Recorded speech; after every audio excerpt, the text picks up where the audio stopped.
by Congresswoman Eleanor Holmes Norton, who represents the District of Columbia, and by James Carville, Democratic strategist, who of course advised former President Bill Clinton on his first run for the White House. James, there's going to be a vote at 5:30 this evening in the Senate on the Corker-Hoven amendment to the immigration bill. It was described as almost overkill by Senator Corker himself. It does everything to secure the border short of digging a big moat and filling it with man-eating fish. But will that be enough for Louis Gohmert, Steve King and the other members of the House Republican Self-Deportation Caucus? No. Thank you. It's evident that won't be. Nothing would be enough for them. But I mean, look, the question is, there's enough House members right now to pass this pretty easy. The question is that will Boehner let the Republican caucus dictate what the House does, or the House as a whole? That's a choice. I'd defer to Congresswoman Norton on this, but I bet you that immigration reform could pass the whole House right now if Boehner would bring it up. Congresswoman Holmes Norton, do you agree with that? Easily. The Senate bill would pass the House, even with some Republican votes, but overwhelmingly with Democratic votes. And you would think that if they in fact get this bill through with 70 votes, that would be a virtual mandate to pass it. But you've seen the Speaker, my good friend John Boehner, he and I came to Congress the same year, come forward with preemptive protection.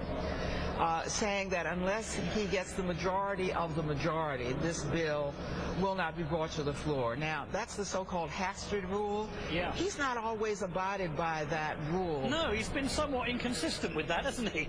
He has, and that has been to his credit. But now he's really been backed into a corner by his own insane caucus, and he's not what a speaker is supposed to be. He says he lets the House work its will. No, that's not what speakers do. They work their will, and they make deals with members of their own caucus. Remember, to be House Speaker, you must herd cats. Well, he's shown he can't do that, and the cats are hurting him. Indeed they are. James, I want to play something for you now from the anti-immigration rally House Republicans staged at the Capitol last week. Here is Representative Steve King of Iowa. Take a listen. To build a wall isn't that hard. A fence, a wall, and a fence. As I say, we just build it till they stop going around the end. Okay, James, the Corker-Hoven amendment creates 700 miles of border fence. It doubles the number of agents on the border. It even provides financing for aerial drones to monitor the area. And if all that stuff isn't enough for today's Republican Party, then how far off the rails have they really gone? Look, this guy's been off the rails forever and a day. I mean, it was off the rails for a long time. I mean, you go back and get Steve King's 10 greatest quotes of Louis Gohmert, or for that matter, I think there are like 15 of them now on birther legislation. I mean, how far off the rails can you go?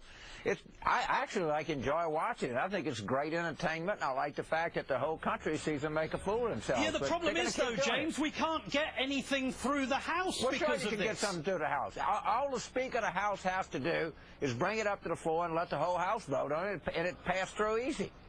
There's the votes in the House. They're there. You know, this is shameless. Please. Because here you have Republicans seeming to throw money. This was their last defense, border security. So Republicans, and it's really a bipartisan amendment. That's what's about to pass. Put $40 billion. God, $40 billion on top of what has already been spent, which has almost secured the border as it is. And they are the fiscal conservatives. They are. Absolutely. Now, that was the first game changer. The second game changer was that the CBO came out and said, for that additional money, for that $40 billion, the deficit will reap almost $200 billion reduction. In other words, because the immigrants will come out of the shadows, will support the Social Security fund, trust fund. What it adds up to is $200 billion. So $40 billion on the table, that's the investment. We read $200 billion in increases in the gross national And in product. fact, the following decade, the estimate is another $700 billion. Right. Eleanor Holmes Norton and James Carville, I'm afraid we've run out of time, but thank you so